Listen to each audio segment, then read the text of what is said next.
Parler de Pape Diouf est un exercice très délicat pour moi parce que c'est toujours un dire trop ou pas assez.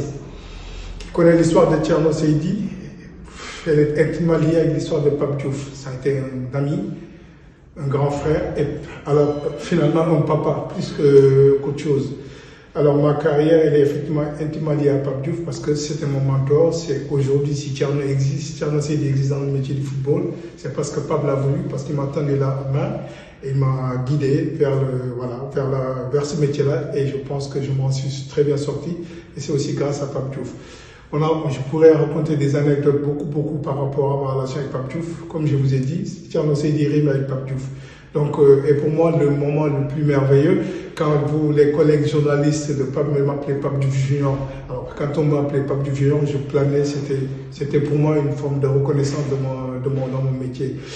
Puis voilà, des anecdotes, je peux en raconter beaucoup, comme celle de Habib Beye, qui est peut-être aujourd'hui absent, présent sur votre plateau, parce que sa prolongation, son arrivée à Marseille et sa prolongation, pour vous dire que ça a été des moments de discussion, après discussion, surtout sa prolongation.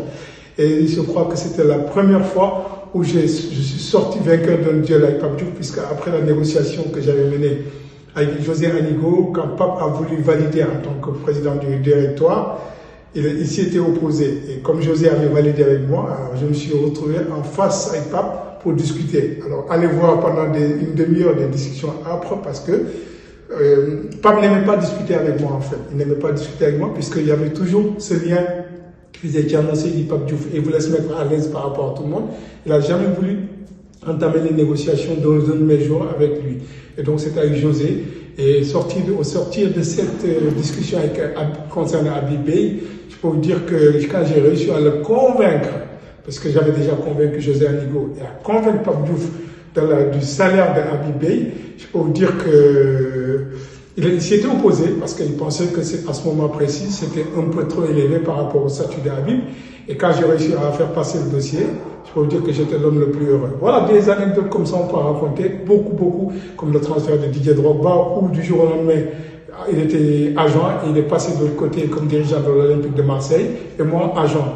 Alors quand on s'est retrouvé dans une situation de négociation, où il représentait Marseille, moi, Didier Drogba, et en face de Chelsea, c'est aussi des moments extraordinaires.